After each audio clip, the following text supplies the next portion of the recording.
Yes. Nafikiri kama kuna sub ambayo imeleta impact sana kwangu ni sub ya kuingia kwa Selemani Mwalimu.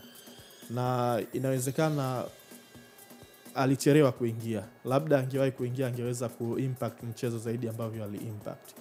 Unajua sisi kwenye eneo letu la mbele kule, ukimwangalia walioanza Mzize, Kibu pamoja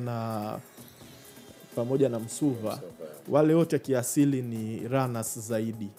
Kwa ni wachezaji ambao wanapenda kukimbia kwenye nafasi. Kulikuwa hakuna mchezaji yoyote ambaye alikuwa yupo willing ukipigwa mpira mrefu alipe goli mgongo receive huo mpira alafu ajaribu kucombine na wenzake. Na bahati mbaya zaidi tulomweka pale mbele kama target man wetu ni Simon Msuva. Msuva hata ukimwangalia umbo lake ni dogo. Hayupo happy kulipa goli mgongo na kureceive mipira. Then hivi sasa anaanza kudecline, hata ile kasi yake inapungua. Kwa hiyo ilikuwa ikipigwa mipira mirefu mara zote alikuwa anashindwa speed na walinzi wa Morocco. Kwa hiyo mipira ilikuwa inapotea mara kwa mara. Lakini kuingia kwa Mwalimu unaona mipira mirefu ilikuwa ikipigwa, alikuwa yupo happy kuipokea ile mipira na alikuwa anaweza kuilinda vizuri na kucombine kwa wenzake. Kwa hiyo ghafla alivyoingia yeye akawa anaanza kudumisha hata sifa za wachezaji wa pembeni, runs zao zikawa zinapata mtu wa kuzilink hizo, na alikuwa na uwezo wa kureceive mpira na kuumiliki ule mpira. Kwa hiyo yeye alivyoingia hata mpira ukaanza kutulia kule mbele tofauti na mwanzo.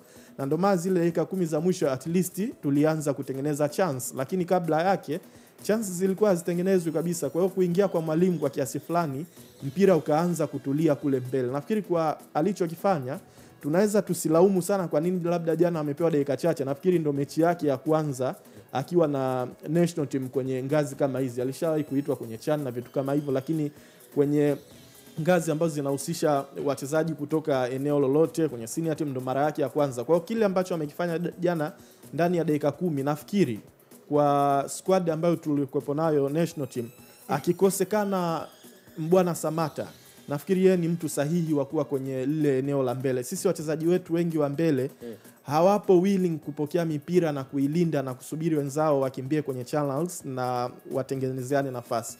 Wengi ni runners, wanataka kukimbia zaidi. Kibu ni aina hiyo, Mzizi akiwa pembeni ni hivyo hivyo, Simon pia ni hivyo hivyo. Na ndio maana akiwepo Mbwana Samata kwenye national team yetu kuna calmness fulani inakuwepo kwenye eneo la mbele, at least mipira inakuwa inatulia. Lakini kama hayupo yeye, wakiwa wale kina Kibu, Mzize na Simon, sio kwamba ni wachezaji wabaya, lakini hakuna mtu ambaye yupo willing kukaa na mali hivi.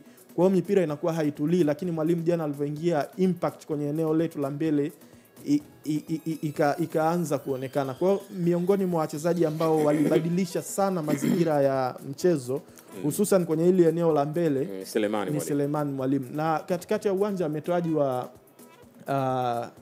Kagoma.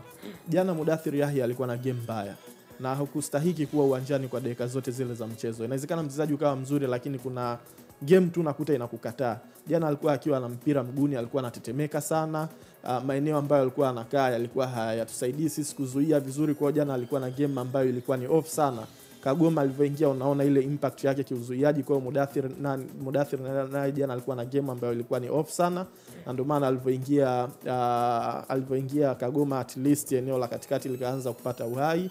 Lakini hata sub ya kuingia kwa Pascal Msindo jana, Mohamed Hussein alikuwa na shughuli nzito sana. Imagine kwa nyakati moja unashambuliwa na Ibrahim Diaz na Mazraoui, wachezaji ambao mmoja yupo Madrid, mmoja yupo United.